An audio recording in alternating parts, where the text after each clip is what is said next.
What's up, everybody? Welcome to Pastor Dad's, an all-new podcast brought to you by my friends Josh and Bo and Gabriel, who is speaking to you now.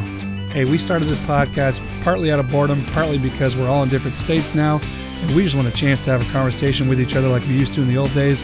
And hey, we thought maybe you would want to listen to it as well and chime in. So without further ado, Josh, what is our topic for today? Information overload, stress, anxiety in younger generations. That's millennials and Generation Z. So what you guys got? Including us all the way down. Yeah. Bo, you want to kick us off? I think you're the one that actually brought this I did bring topic it up, idea up. Yeah. I'm sorry I was messing with the screen. I don't really know how to go into whatever y'all were talking about. So we want to start. We could like define it. Information overload, kind of self-explanatory, but if you look at the Wikipedia page, it'll tell you it is also known as infobesity, this is the first time I've heard that term, but that's new.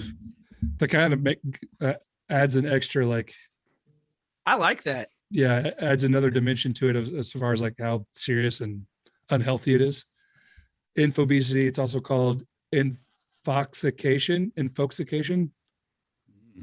That's not fun. Nice. Information anxiety and information explosion. Basically, defined it is the difficulty in understanding an issue and effectively making decisions when one has too much information about that issue. It's generally associated with the excessive quantity of daily information. So that broken down to that definition, effectively making decisions when one has too much information. That's the world right now. Yeah. Right now. Yeah, you can't, because everything has its cons and everybody thinks that's what, there's a con to every decision, and true. The more you know, the more cons you know. True.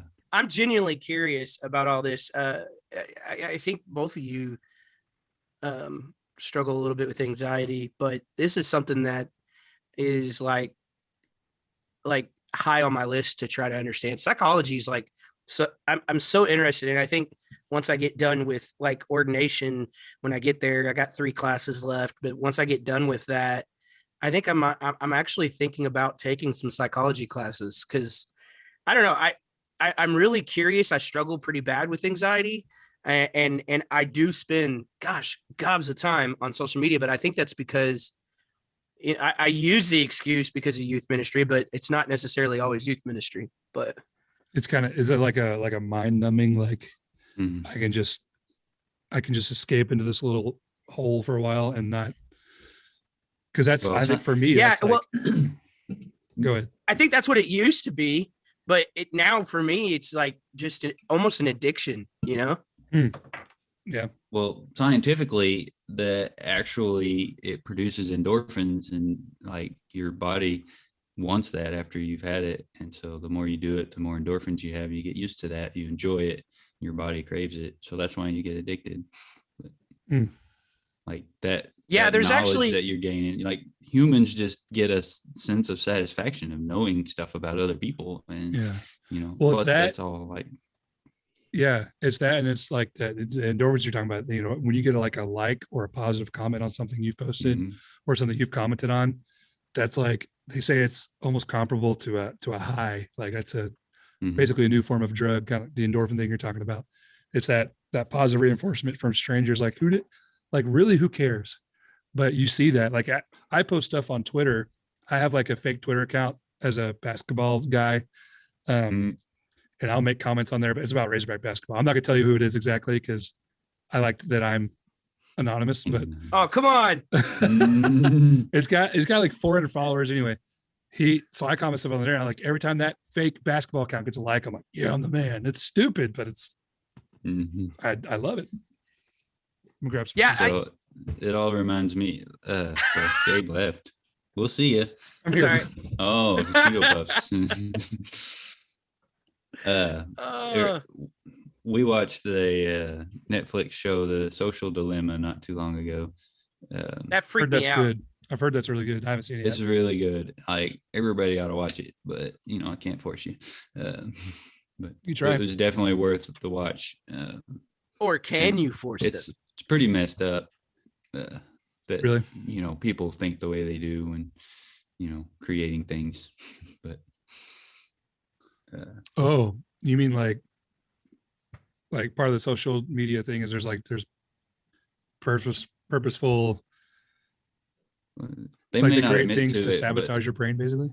they won't admit to it. But people, the documentary is made by a bunch of people that used to work for big social media and have quit. Well, I don't think all of them have quit, but a lot of them had, just because they didn't agree with their methods. But because they knew like they were playing on psychological yeah, impulses and stuff. Oof. Mm-hmm. Yeah, I need to watch and not that. only that, it's like the selling of it. That's what's ridiculous. Like literally, our text messaging last night. This is what blew my mind. Last night we were text messaging, the three of us, and something came up about podcast, like we were talking about today. And I got on Facebook this morning, and there was like several ads for mics and stuff like that. It's crazy. And they what they're selling you, and that's something, and I think this is part of the problem is it's not necessarily the fact that we're so connected, because I think that's a great thing.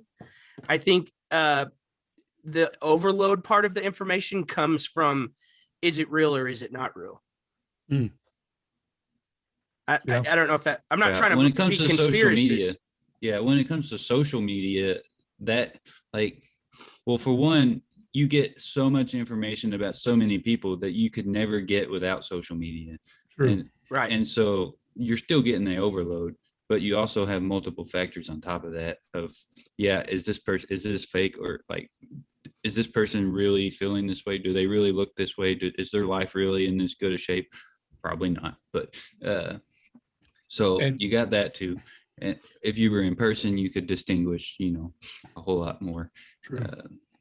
Left from right, up from down. Part of that problem is you're looking at other people's stuff and you're not knowing. You talk about not knowing if it's true or not if it's real. Part of the problem is we see some of that and we like our instinct is that it is real. And you see all these people, their perfect lives and their perfect everything, because that's all people don't post the bad stuff for the most part.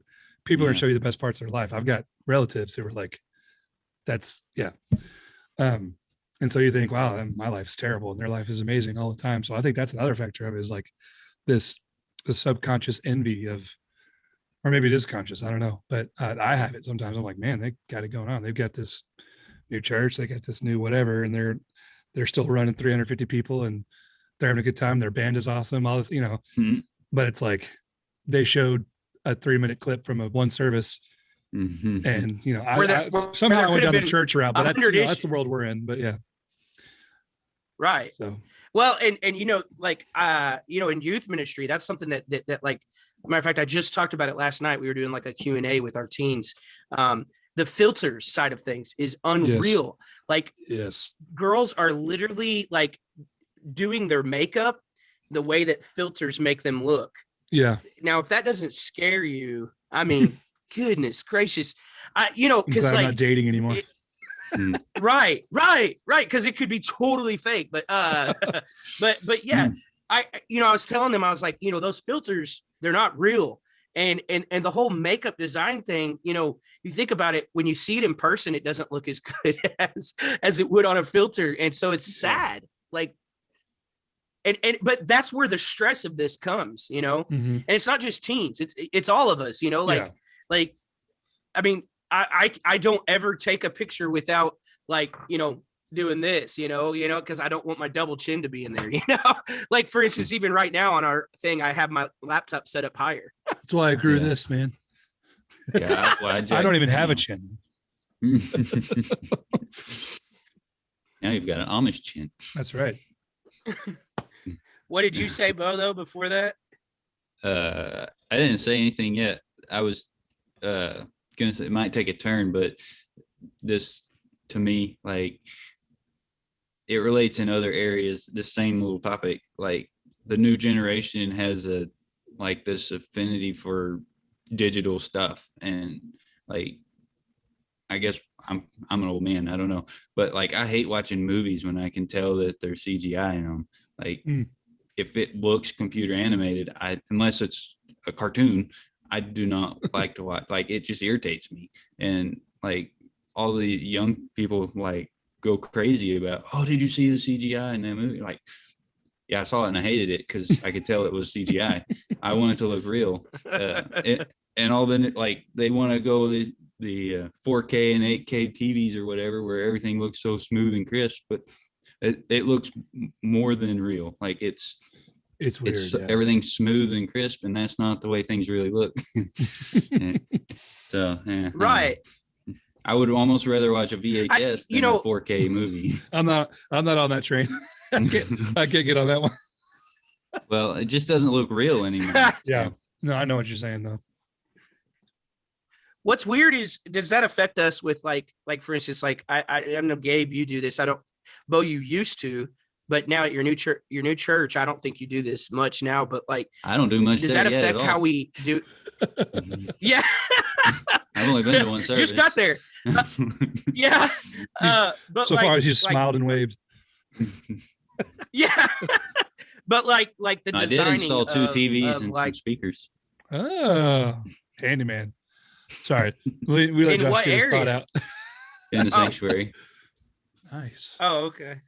But yeah, like I think it affects like, even like for me with the live stream, like I'm never satisfied with how it looks or sounds. And it's ridiculous because it's, that whole instant gratification. True. It's all got to be 4K. No, that's not, that's not the problem. That's problem. The idea. Perfect. Yeah, it's got to be perfect. Well, and so and coming back to this information overload, like, so we have the ability, like right now, in 5 seconds from this moment, I could watch parts of like 10 different worship services, from Elevation, Hillsong, whoever. And like Josh and I, that's part of our struggles. We're like, man, they're killing it. Their live stream looks amazing. Everything to do is amazing. And we're like, I didn't feel this pressure from your pastor, Josh, and BB, at least not as much as I do now, but I feel a lot of pressure now to try to match that. And it's like, I've got a team of 2 people compared to Elevation's rocking like 30 paid staff to do like, but it's also like that's what I'm trying to say. It's almost like I have this feeling of failure now because I can't even get close to that level, which in my mind, I know I don't even have the resources to get to that level, but there's this pressure from on high and from within myself at this point to try to look like that. And I think that can be applied to every millennial on down, as like whatever field you're in or whatever part of life you're in, you're seeing someone exceed what you want to do when they either had a head start on you or they have more resources than you, but you're just seeing the finished product. You're not seeing the process to get there. I'm not seeing Elevations backstage. I'm not seeing the 30 years it took them to get to the church that they are. I'm just saying, boom, this is better than what I'm doing. And I'm in the same field and I suck. And I think that's applicable to everybody, especially in our generation down. I've got like probably like I could count like 6 or 7 like married couples that I know within this church that are close to our age or younger, married couples that like the husbands are like killing themselves on a daily basis just so that they could stay financially there at this level. You know what I'm saying? Like the level and it's the succeeding, the mirage of succeeding, I guess is what man, the whole topic of keeping up with the Joneses and the American dream, that kind of stuff, and it's sad because social media has escalated that. And it's become reality to some of us in our own personal lives.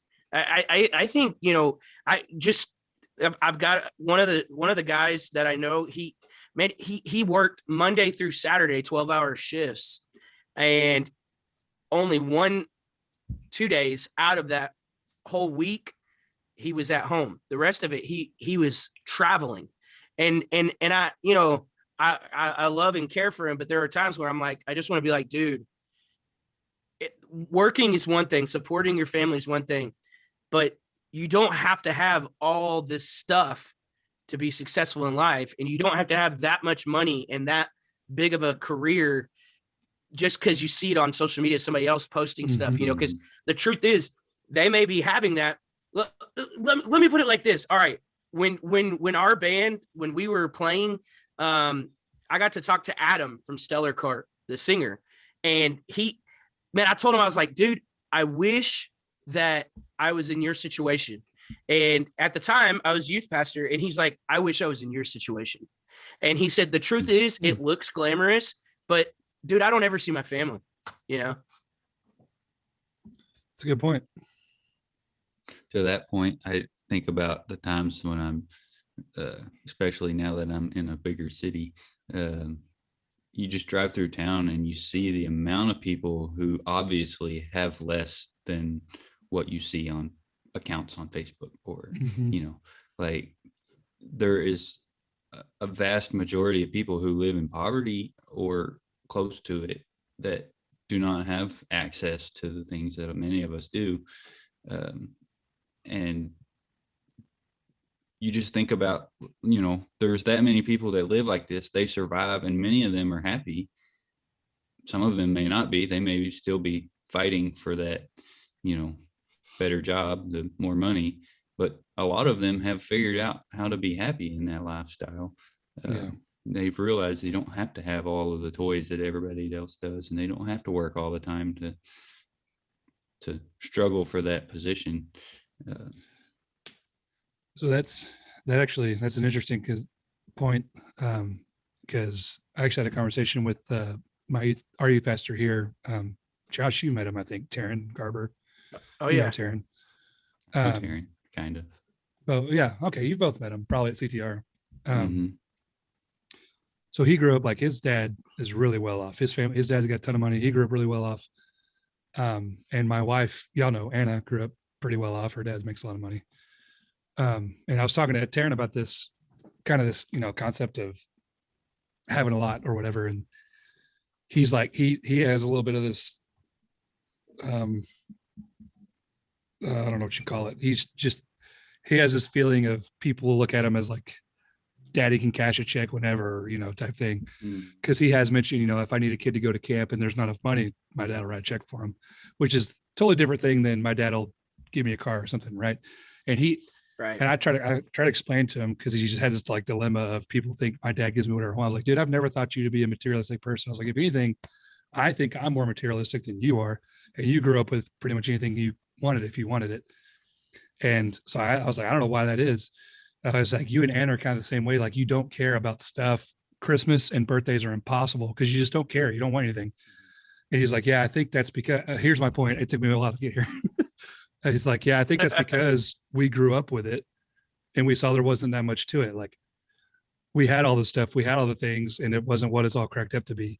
So it's like, there's people fighting to get there, and there's people who have never been there who are getting there, who are like still trying to fulfill that desire, that pursuit of happiness or whatever, the American dream, that they're never going to receive it. They're never going to fill that spot. And it kind of goes in with the information overload. Like, we're going to keep feeding ourselves all this information, false or not. And we're looking for this end of the tunnel where there's happiness and joy, but it never comes. Like, and I've fallen into this pit too. Like, I got myself a new MacBook. That's going to make my life better because I'll be easier to do it. No, I still have the same crap in my life as I did before. I'm going to get a new guitar and that made me happier. No, I still suck at guitar. Like, it doesn't matter. People who have had it. Yeah. Well, there's some guitar players here that make me feel like I suck at guitar, but I know I don't suck. That's not the point. The point is the people who can step outside of themselves and look at the situation for what it is, who have been there, who have had that, understand that that's not what happiness is. And I think you guys, I actually admire both of you guys, because I think neither of you have really had that, but I think you already know, like, that's not where happiness is. And I don't think either of you have been in that trap of like, if I just get this stuff, if I get this thing, if I could just have a little bit more money. Now, granted, we could all use a little more money, right? Everybody can use a little more money, but I don't think you guys are like in that mindset. If I just had $5,000 cushion in the bank, I'll be a happy guy. Like, I think that's a struggle for me, actually. I think I got that from my mom. Love you, Mom. You know, Yeah. It's interesting though. It's more than just that. It could go even into like relationships. Like we see the relationships like this so and so has this relationship and it's going like this way, and it's like, why can't I have that with my spouse, or why can't I have that with my brother, or you know what I'm saying? Like there's so much into play, and we've been talking for like 30 minutes now, and literally this doesn't even scratch the surface of what's causing the anxiety and stress. It's unreal. Well, and Gabe, to your point, I mean, I came from a family that kind of sought after that American dream for a lot of I guess most of my teenage life. I mean, to me, it felt like, it was always a struggle to just get more and more and more. And so I did live through that, and I saw what it did to my family and, the stress it put on us. Not that it hurt us or, tore us apart or anything, but I saw that it could have very easily. Right. And so I learned from watching at a young age that it wasn't all it's cracked up to be. Yeah. And so that's where I come from. I mean, not that we had a lot, but we had plenty, and we worked really hard for it. And I know what it took. And so I just learned from that. And so it's not like I learned from other people solely. Right. Yeah. I did have life experience. And I think it takes that for anything, for any real lesson. People have a hard time grasping something unless they really experience it. And that's why it's hard to get the point across to people who haven't already seeked out that success. Right. And not necessarily always about the success or getting the success. Sometimes we learn from not having it too. Cause like for me, you guys know, I mean, I grew up as a preacher's kid, and well, Gabe, you grew up as a band director's kid. So, yeah, I mean, it's probably, but I still remember times when I was like younger that ramen noodles was the main dish at home. You know what I mean? Like, and that's just part of the ministry, sadly. I'll be honest right now, like I'm more blessed than I've ever been. I feel like I'm more blessed than I've ever been as far as that goes. Like, financially, I never in my mind would have thought that a full-time position could happen here other than the lead pastor. I mean, all three of us have been in the ministry here. Yeah. That's interesting to think about. But I think the things that I learned growing up were more about being content in ways that I never thought that I could be. I struggled. I've had so many jobs in my life. I mean, I can't even tell you how many jobs I've had in my life, and it was lack of contentment. So it's not always, yeah. Yeah. So it's not always, what it appears, but in the same concept, we all learn from different things and different avenues of it. But yeah, I do think that that's part of the stress though, and the anxiety. It's interesting because most people won't admit this, but I see a psychiatrist. And I'm okay with saying that, I get help for my anxiety. He's a Christian man and he's really awesome. He is a Rams fan, but that's okay. But he's a nice guy, and there's something to be said. I was talking to him yesterday, and there's something to be said about the constant back and forth on from our phones. Even the fact we were talking about, like the stimulation of it. The fact is now, more than ever, like you will actually that in, what did you guys call it? Endorphins? The endorphins. Yeah. Yeah. The endorphins that you get from this. It's unreal that you'll hear a vibration. And he was telling me about this. He's like the psychiatrist, they've done these things, these studies where like they'll make it sound like a vibration. And every time people will look at their phones and there's nothing there. You know what I'm saying? Like, and it'll just, it's crazy. That's how bad it is. Yeah. Anyway. Well, speaking of that, it's when you bring it up. Yeah. You ever have the phantom vibration like on your leg? Yeah. Yeah. Oh, not man, even a phone in my pocket. Weirdest thing. Yeah. And you're like, what? I didn't realize, yeah, if your phone's not even in your pocket, you're like, I got to find my phone. Because it like somewhere in your mind, you're like, my leg felt like a vibrator. So it must have vibrated somewhere. Like, where is it? That's crazy, man. So yeah, all this stress, anxiety. What's the answer? Overload. What's the answer? Yeah. What do y'all think the answer is? I think it'd be different for everybody, but yeah. Well, I think answer. Go ahead. No, go ahead, Bo. I've been thinking of what you were going to say. I was just going to say Jesus. I know, which is absolutely right, kids. It's Jesus. But see, that's even that's almost a Sunday school answer because like, right. Because like, yeah, well done. But like for me, you know, like I on a regular basis, you know, I talk to God, I read my scriptures, I pray. But at what point does social media, our phones, our anxiety, the status quo, all of this stuff that we talked about, what point do we make it right and not just say, you know, I'm just canceling everything so I don't have to deal with it, you know, because we can't actually we can't exactly, that's what I was getting at, and that's a whole nother podcast, but we can't just rightly cancel everything. Yeah, we've got to learn to control it, you know.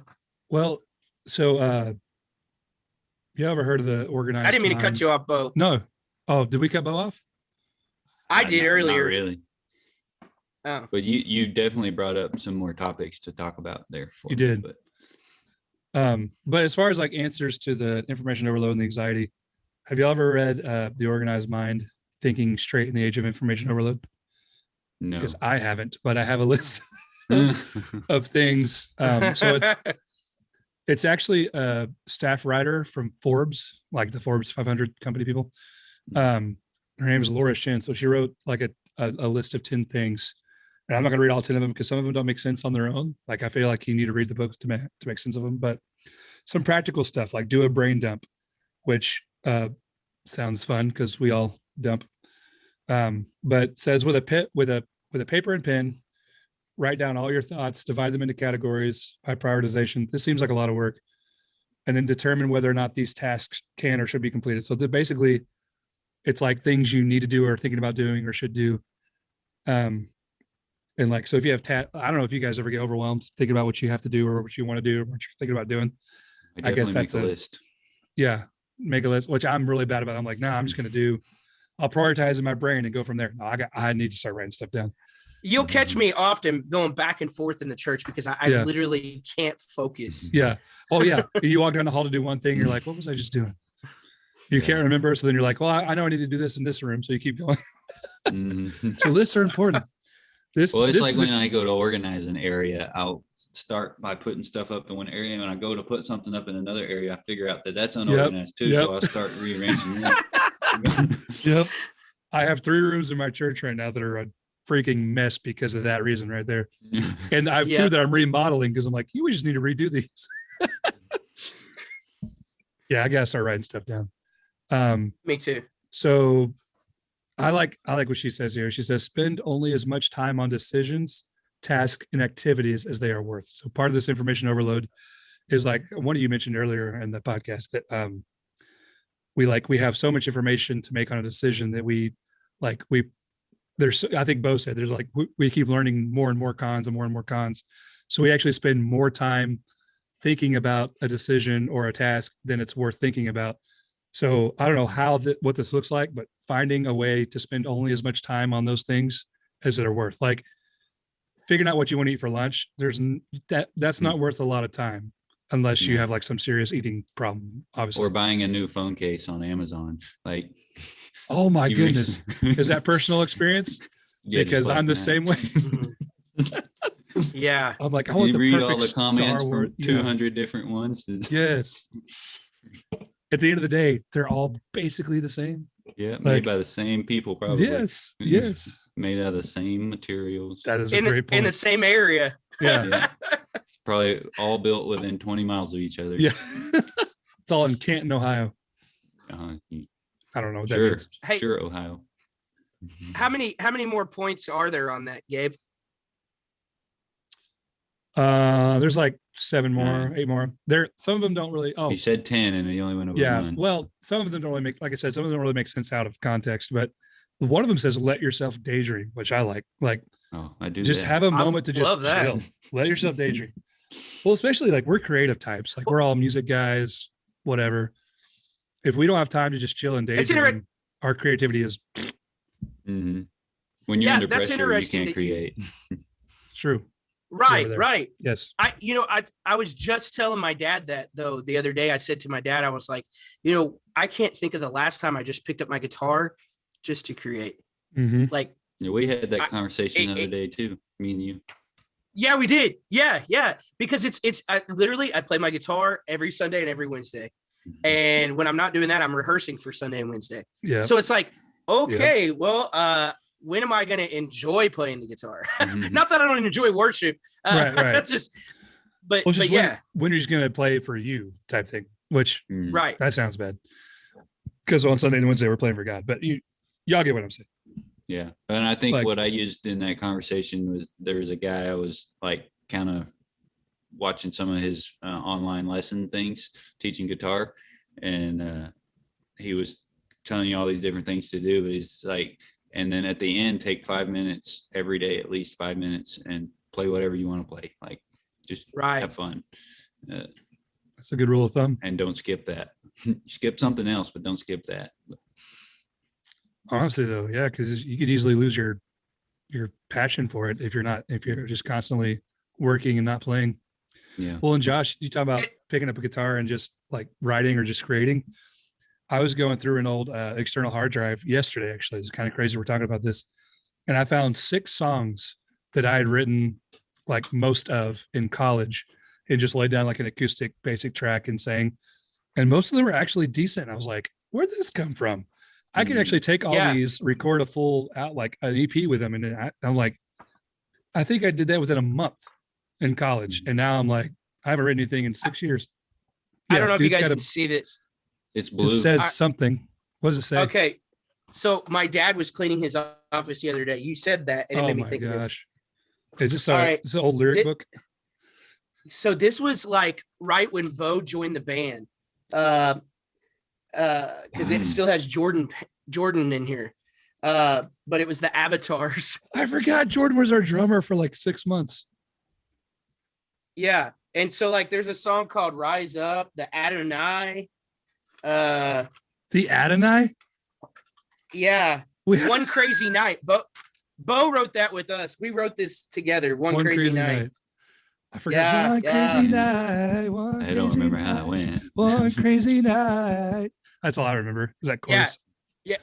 I don't remember. Yeah, because the verse was kind of like TFK style back in the old days where you like rapped and then like, yeah. Anyway, most of our songs were like that then. It's true. We were kind of rapping I was a little obsessed with or Stellar Card or Emery.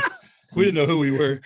We had too much. I was obsessed with Trevor. Yeah. It's funny because we were talking about the likes and stuff. Man, the high from that. Trevor literally commented back to me one time, and I went crazy. And it's like I screenshotted it. Oh my gosh, yeah, dude. He it's crazy. Yeah, I think I do remember that. I think you sent us that screenshot. Yeah, it's insane. But that's the thing, though. He's just an average dude. He's an amazing writer, but he's just a dude like us, and that's what's crazy about all this. And like the idea behind all this, though, you think about it. Like my daughter, I was mentioning that my daughter has a YouTube channel. Think about that. My daughter is 8 years old. All right, this is the common thing now to vlog. Yeah, vlogging is like so popular that people are making millions from it. Is vlog still is that still a word that people use? Yeah, actually. Okay. Yeah. No, that's they say check out my vlog. I thought I Really? dated myself. Wow. Okay. Yeah. Well, on those kids shows, which I don't know. Just making a What comeback. else do No, they I like call it. it? Well, I don't know. I just haven't heard the word vlog in a long time. It's usually like No. check out my channel. Well, kids I don't probably know. don't really know what the word is, but yeah, I think it's True. They probably don't know what it means. 'Cause I guess I'm not like saying that wasn't an Yeah. insult. I just hadn't heard that word very much. No, I didn't think it was an insult, but yeah, that's. I mean, Yeah, Bo. yeah. I just think that it kind of speaks to the society we're living in. You know, you the reason we have all the vlogging and the reason it's so popular is because that is the mentality of life right now. The mentality of life has become, I mean, you guys remember when we were younger, we used to say, I did. I don't know if y'all did. I thought we did up in the attic one time, maybe. I don't know. But we used to say to ourselves, like, you know, it'd be awesome if we could make money off this KOS video, you know? Oh yeah. I think we all felt that way. Yeah. That, dude, can you imagine if we had the quality of stuff that we have now So back Gabe's then old when we were that VHS age? camera. Yeah. Honestly. Yeah. Holding a flashlight so we had a light. Dude, true Yeah. story. Yeah, it taped on the camera. Yeah. Oh man. Duct tape to the camera. Dude, it's probably, honestly, it might be a blessing from God that we didn't have all the technology we have now, because we probably would have done dumber yeah. things and got ourselves killed. But There's no way we wouldn't have. one of us would be dead for sure. But we'd probably Sure have a we all decent ha- following on YouTube. What, Bo? I'm sure we all suffer from some sort of injury from that time. Oh I'm- yeah. I'm just impressed that we all had kids after all that, to be honest with you. Especially live ones. Especially me and Josh. What do you say? Especially live ones. Live ones. Yeah. Yeah. We made it through infancy. Oh man. Yeah. Oh, hey, Praise God. I don't know if you were fixing to go. Yeah. I don't know if you were going to go back to those points, but I was going to do a plug-in on. Have you guys read this book? Z. Next Meet Generation Z. Yeah, Meet Generation Z by Meet James Gabeness. Emery White. Mm-mm. Oh my gosh. So this book revolutionized my ministry. Because the sad thing is, it's not just Generation Z. I mean, they've done in-depth studies, but it's not just them. I mean, you read that stuff in that book and a lot of it applies to us too. And you probably should read it to understand a little more in depth of what it means. Because it's literally along the lines of our podcast today. Well, I think the stuff that is, more visible in the Generation Z started with us, that people were not willing to admit that there was a problem beginning. They didn't realize it until it had already gone so far. Yeah, I think it wasn't poo-poo as hit the obvious fan. with ours. Yeah. I think it wasn't as obvious with our generation. It's kind of crept its way in. Mm-hmm. And it's We were just the beginnings of it. yeah, true. Right. And Like, we it didn't started have, with like- text messages. I can't even remember like the day. I know it's like 2004 or something was when YouTube came out, and it feels like it's been around since forever. Yeah. But we made it through high school without it. I didn't realize, I did. It feels like That is weird. It feels like it's been around our whole lifetime. That's what's weird. It was Yeah. like, I don't really, I mean, I remember life obviously before that, but it just feels like there was never a time where you could just go and watch whatever you want. It's Mhm. crazy. And for that matter, It's not smartphones, just dude. watch whatever you want. Yeah. Oh man, yeah. And it's not just watch what you want. You could find anything you want. Yeah. Yeah. That's what's crazy. Like, and I am literally forgetting how to spell because all I have to do is be like, hey Siri, It's true. how do you Yeah. spell car? Mm-hmm. You know? It's the simple things too, like things you've spelled many times in your life, and you're like, wait, is that right? Yeah. And you're After you second spell guessing. it doesn't look Yes. right. Is that part of the information overload, the infobesity? I don't Have know. we packed too much junk into our brains that simple words are like, wait a minute. Do you guys take your phone to the bathroom? Uh-huh. I have to I be in there a wonder- while anyway. So I don't have magazines anymore, so That's interesting. like sorry. I grew up, there was always reading material in the bathroom. So, but yeah. So we was talking about what the answer was for the problem of our over informed lives. Yeah, that was. And I said Jesus, and you went on, whatever you said there, but it just made me think that that Jesus is the answer. It's the simple answer that the Sunday school answer, but in like it ultimately is the hard answer.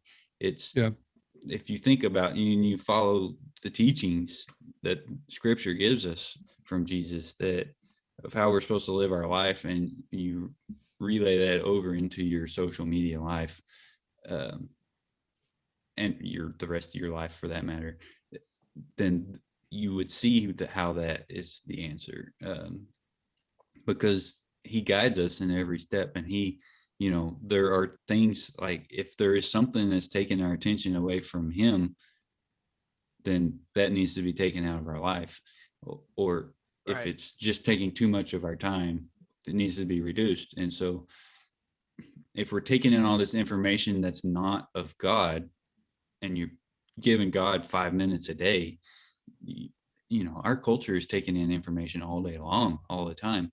And we're still giving God 5 minutes at the end of the day.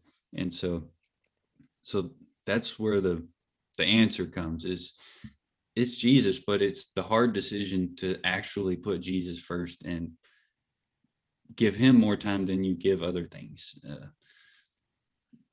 That'll preach. And I think for sure. And I think that part of that goes into play in our families too. You guys, I don't know if you ever experienced this, but like for me, especially being a pastor dad, if you will, I spend so much time at the church working on things that when I come home, I want to decompress. Is that the right word to use? Decompress. Yeah. But I want to relax, and before I know it, I've spent, 2 hours on my phone, and my daughter hasn't had any time with me, and my wife hasn't had any time with me, and the reality of it is, where's God's time if I'm not even giving my family time? Mm-hmm. Well, in reality, where is your family's time if you're not even giving God's time? Because God's time should be first. Right. But we just get that mixed up. And that's another cultural issue, that everybody puts family first and forget to put God first. Or not everybody. A lot of people put family first. And that's the big, pull yourself up by the bootstraps, and that type of mentality too goes along with that. The American way is to put family first and work hard and pay the bills, and then we'll think about God later. And man, that's so true. Yep. And it's like, so especially in our current culture, like putting your family first is admirable. And of course we would agree with that, but like Bo said, it's God before everything. And I think like our secular culture, or if you want to call it that, really in our whole society, would like the fact that we would legitimately say, yeah, family first, but before that is God. Like the idea that you put God over your family. Even Jesus was like, I'm over your brother, your mother, I'm over everybody. And I feel like that's probably frowned upon. And we feel that as Christians, we're like, yeah, no, I'll put my family first, and God can have my extra time. Cause I feel that sometimes, cause I know I feel pressure like from my wife, because like Josh said, I'm at the church all the time, and we have nighttime activities. I'm gone a lot, and my kids miss me. Well, at least Gabby does. Copeland just sits there and going, because he's 8 months old. But my wife misses me. She gets overwhelmed at home, all that. I had a point here. Where was I going? But so it's God first. But if realistically speaking, we're not going to, like, social media is not the way from our lives, especially in ministry, especially in COVID. Like, that's part of our connection. Like Josh said earlier, that's the good part of social media, is like the connectivity we have. The fact that we can do this is awesome. And we wouldn't be able to do this without some form of social media. This is a form of social media.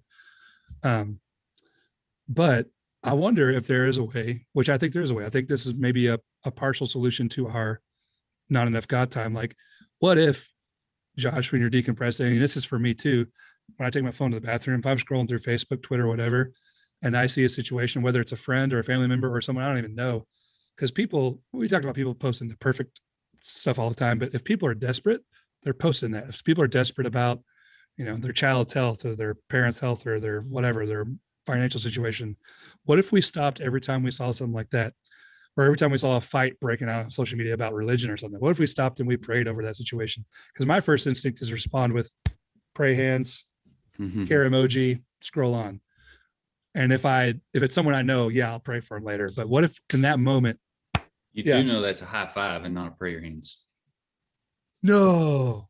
Yes. You just ruined my life. I never knew that. I know. I always thought it was prayer.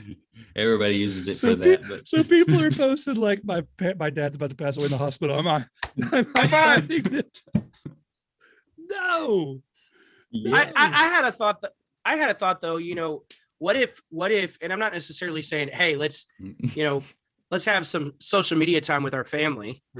But what if we brought our family along with our time with God? So like for me, like in the last, this week, we've been trying to have a family Bible study. I got to be honest. It's sad for me to say that that's the first time we've done that as a family, guys. Yeah. I've been in ministry my whole life, basically. And Julie and I have been a part of services together and part of little devotions together, but like as a family, like as a whole, and like Gracie and I have prayed together, we've read scripture together, but like as a whole, that's the first time. That's sad, and if we could come together and put God first, the impact it would make. Yeah. Modeling it for your kids for sure. Cause that's probably, I have to admit, I'm in the same boat, man. And part of it was like, my kids are too young to even know, but Gabby now is not too young to be a part of that. And we, like you said, we've read Bible together at night and pray together at night, but they catch on. Thing, yeah, they do. Cause I remember my parents, we had a family Bible study, but it like, I don't know when it stopped, but it was probably when I was around 6 or 7, maybe. And, my older sisters got busy with sports and music and all that. And then my parents were both band directors by then. And it's like, I think they were just both tired and just, I don't know what else happened, but it's like, we did that when I was a kid and then it just kind of went away. So it's like, it's a huge challenge to start that, but it's a bigger challenge to keep it going. Like, especially when your kids get older and they get involved with other stuff. And imagine your parents trying to tell you to sit down for a Bible study while we're trying to do KOS. Right. Yeah. So that's going to be the challenge for us. My wife should have been up from Missouri, the show me state. She's 100% like, and that's one of the things I admire about my wife the most, is her consistency. But she said something to me and it hit me. Like she said, Josh, you need to be consistent with this if you're going to say we're doing this, because my daughter, she's so intuitive. She'll know. She'll say, well, Daddy said that we were going to do this. And if you act one way at church, you need to act that way at home, Yeah. Nothing like being go ahead, Bob. I'll say y'all are not alone. I mean, we struggle with the same things. I mean, we have done the Bible study in the past and Bible readings with the kids, but things just get busy and you either are tired or you forget, things happen. But, it's important that we still feel that conviction to want to and to need to, and that we continue to try to do what we can. We at least try to point out life lessons from God in things that happen throughout the day and whatever. But I think definitely need to do more of the that's equally important though. That's a good point. Point out life lessons from God throughout the day. That's actually, I hadn't really thought about that, practically speaking. But I think, and this isn't to make excuses for us, but I think just the fact that we're all in ministry, we're constantly pouring out, and it's like, that's one more thing that we're pouring out. And it's like, and that's